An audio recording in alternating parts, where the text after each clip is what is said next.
Let's take a look at example 1 on page 320. Your homework covers problems very similar to this. In this particular problem, we're trying to solve for the length of QW, which we'll mark with a question mark right here, and for SW, which is the whole length of this segment right here. The problem tells us that SQ is 8.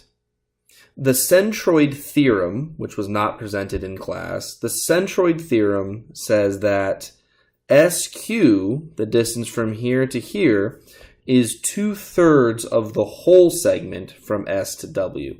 And so if we write that as an algebra problem, we can write that SQ is 2/3 of SW. And so our job here is to plug in which of these two things we know. We don't know what SW is, the whole thing. That's one of the ones we're trying to solve for. But we do know that SQ is 8. And so I can rewrite this equation as 8 equals 2/3 times SW. If you're using a calculator, you might want to turn this 2/3 into a decimal. So you'll have 8 is equal to 0.667 times SW. And here you're just going to divide by 0.667 on both sides. This will cancel, and you'll be left with SW is 12. And so we've solved for SW, so that's good. We'll go ahead and put a check mark next to that. But we still need to solve for QW.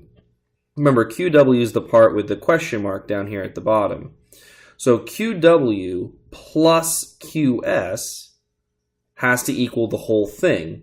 So just so you guys can see what I'm talking about, so QW is this part right here, and QS is the top part right here.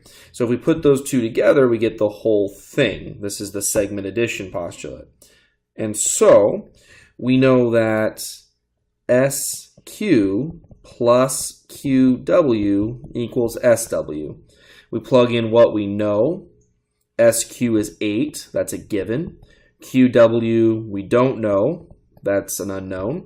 And we do know that SW is 12 because we just solved for it. So here we'll subtract 8 on both sides. And so the unknown here, which I guess I should have just written as QW, is 4.